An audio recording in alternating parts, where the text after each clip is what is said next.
नमस्कार दोस्तों, अभी मैं दादा साहब फाल्के चित्र नगरी में हूँ मुंबई में और मेरे साथ हैं श्री उदय दहिया जी। आपका बहुत बहुत स्वागत है मेरे चैनल पे। बात मैं बच्चों की कर रहा था, बहुत सारे बच्चे दिखाई दे रहे हैं। चलो बच्चों की बातें करते हैं। बहुत सारे बच्चे दिख रहे हैं। ये जो आज के बच्चे हैं, जो नई पीढ़ी के बच्चे हैं, ये वैसे बच्चे तो बिल्कुल नहीं है साहब जैसे हम थे। जब हम छोटे थे तो हम कैसे थे और ये कैसे हैं आप देखिए। हम छोटे थे तो हमें तो 100 तक की गिनती मार मार के सिखाते थे। 100 तक के ना हम 89 पे अटक जाते थे, फिर समझ में नहीं आता था कि 80 बोलना है 90। और ये बच्चे आजकल के ये 100 तक की गिनती तो टीवी का चैनल बदल बदल के सीख लेते हैं। ऊपर से इनके पास लैपटॉप है, कंप्यूटर है, मोबाइल है, इतनी चीजें इनके पास है, इनका दिमाग एकदम शार्प हो गया। आप इनसे कुछ पूछ रही हो उसका जवाब नहीं देते, आपके क्वेश्चन पे एक और क्वेश्चन ठोकते हैं। मैंने एक बच्चे से पूछा, मैंने कहा बेटा एक चीज बताओ, जब ये गरम तवे पर ये कॉर्न फूट के पॉपकॉर्न बनता है तो ऐसा उछलता क्यों है? वो बोला अंकल आप उस पर बैठ के देखो समझ में आ जाएगा। क्या इमेजिनेशन है तो कहां तक की सोच रखते। देखो इनका एक अलग कार्यक्रम चल रहा है भाई साहब, इनको कोई मतलब नहीं है। एक आदमी यहां से बोल रहा है, आप भाई साहब नीचे से प्रणाम कर रहे हैं। ये सब हमारे देश का भविष्य है जो मेरा वर्तमान खराब करने में तुले हुए। 5 मिनट के लिए शांति से बैठ जाओ बेटा, फिर तो आपके ही टाइम है। मैं बोल रहा हूँ ना, ये सब अद्भुत बच्चे हैं साहब, इनकी कोई कल्पना नहीं कर सकते आप। इतने मजेदार बच्चे हैं ये आज की पीढ़ी के। ये क्या करते हैं इनका कोई भरोसा नहीं है। मैं तो बाहर निकला, गार्डन में एक बच्चा बैठ के आराम से चॉकलेट खा रहा बेंच पे, 1 2 3 4 10 चॉकलेट खा गया वो एक झटके में। मैंने कहा बेटा ऐसा नहीं करते, ज्यादा मीठा खाने से इंसान जल्दी मर जाता, पता है? मुझे बोलता है अंकल आपको पता है मेरे दादाजी 110 साल तक जिंदा रहे थे। मैंने पूछा बेटा वो मीठा कम खाते थे? बोला नहीं, वो अपने काम से काम रखते थे। क्या जबरदस्त बच्चे हैं साहब, बातें करते हैं। और ऐसी बात नहीं कि छोटे वाले, मैंने आपसे कहा नई सदी के बच्चे, यानी कि वो बच्चे जो 2000 के बाद पैदा हुए और आज की डेट में 20-22 साल के हैं, ये सब बहुत अद्भुत है साहब। ये किसी अलग दुनिया में घूम रहे हैं और ये आपको तब पता चलता है जब आप इनसे बात करते हैं। एक लड़का यहाँ है, काम करता है, 18-19 साल का, मेरे साथ बाहर निकला। बाहर आपने देखा जंगल है, पेड़ लगे, एक पेड़ पे एक पक्षी बैठा था। मुझसे पूछने लगा उधर भैया ये कौन सा पक्षी है? मैंने उसको ध्यान से देखा, मैंने कहा अरे ये तो किंगफिशर है। तो मुझसे पूछता ये माइल्ड है स्ट्रॉन्ग है?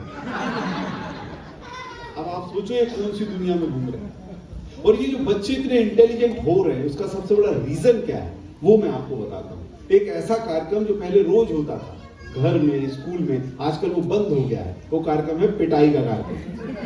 पहले पिटाई घर में भी होती थी, स्कूल में, आजकल दोनों जगह बंद है। आजकल जो बच्चों को रिफ्रेशमेंट के नाम पे घुमाने ले जाते हैं ना, मॉल ले जा रहे हैं, वाटर किंगडम ले जा रहे हैं, बॉलीवुड पार्क ला रहे हैं। जब हम छोटे थे तो रिफ्रेशमेंट का एक ही साधन था, एक जोरदार झापड़ मारते थे, बच्चा 3 दिन तक रिफ्रेश रहता था। 3 दिन तक वो अपने मम्मी पापा के आसपास भी नहीं आता था, दूर से ही निकलता था। लेकिन आजकल के बच्चे क्या सुविधाएं मिल रही साहब, इनको ऐसी सुविधाएं हमें कभी नहीं मिली। कई बार तो मैं इनको देखता हूं तो ऐसा मन करता है जल्दी मरो, वापस पैदा हो, अपने कोई मिले। क्या सुविधाएं मिल रही। सुबह सुबह माँ बाप दोनों लगे रहते हैं, एक उसको सॉक्स पहना रहा है, एक शूज पहना रहा है, एक बैग टांग रहा है, तैयार करके हाथ पकड़ के ले जाते हैं। फिर स्कूल की बस में बैठा के ऐसे बाय करते हैं जैसे वो जंग लड़ने जा रहा है। फिर हम जाते थे स्कूल पढ़ने, रोज थप्पड़ खा के स्कूल जाते थे। और जिस दिन थप्पड़ नहीं पड़े हम समझ जाते थे आज संडे। अभी देखो आप बच्चों को क्या सुविधाएं मिल रही। अच्छा बच्चे तो अच्छे आ ही रहे, जो नए जमाने की मम्मियां हैं, आए हाय क्या तो बातें करती है वो अपने बच्चों से, क्या उनका कम्युनिकेशन है बच्चों के साथ में, और क्या पेशेंस है आजकल की मम्मियों का। बच्चा अचानक बोल देता मम्मी ये क्या सब्जी बनाई आपने, नहीं खाना, मुझे नहीं पसंद। कोई बात नहीं बेटा, पिज्जा खा ले, बर्गर खा ले, चाउमीन बना देती हूँ, मैगी बना देती हूँ, बेटा तेरे लिए कुछ ऑनलाइन बना देती हूँ। इतने ऑप्शन देती है आजकल की मम्मी। और एक हमारी माँ, उसके पास सिर्फ 2 ऑप्शन थे, बेटा तू ये सब्जी खाएगा या चप्पल। और हम दोनों खाते थे, पहले चप्पल बाद में सब्जी, क्योंकि हमारे पास कोई ऑप्शन था ही नहीं। अभी देखो बच्चों को क्या सुविधाएं मिल रही।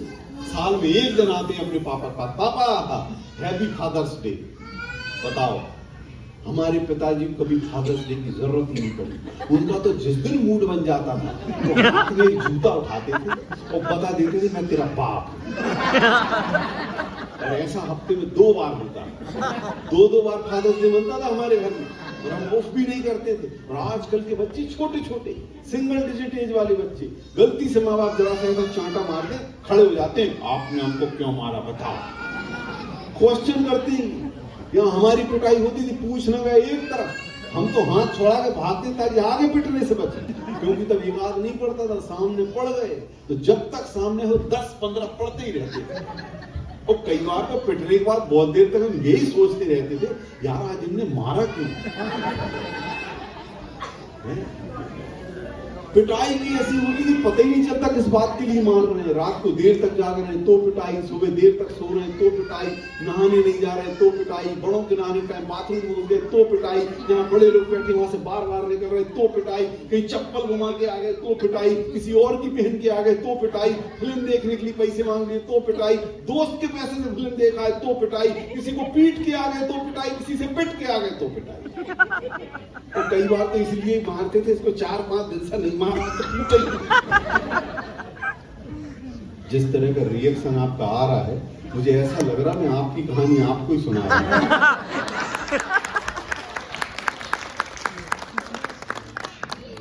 अच्छा, ये जो छोटे बच्चे हैं इनकी पिटाई अब क्यों नहीं होती है, जो आज की पीढ़ी ये बच्चों की पिटाई क्यों नहीं होती, मेरा एक बारीक ऑब्जर्वेशन मैं आपसे शेयर कर रहा हूं। आप देख रहे हैं छोटे छोटे बच्चे होते हैं, मासूम 2 साल के 2.5 साल के, उनको अपना नाम बोलना नहीं आता, उनका स्कूल में नाम लिखा देते हैं। फिर उनकी पीठ पे एक बैग, उसमें कापी किताबें, पानी की बोतल, लंच बॉक्स, जितना वजन बच्चे का नहीं उतना बैग का वजन, वो उसको पीठ पे लाद के ऐसे चलता जैसे अनाज मंडी का मजदूर बोरा लेकर जा रहा है। फिर ये बच्चा 90+ मार्क्स लाता और टेंशन में रहता है, मेरा 95 आया है, मेरे फ्रेंड का 97 आया। ये 90+ मार्क्स लाके टेंशन में रहने वाली पीढ़ी इसको कोई मारेगा।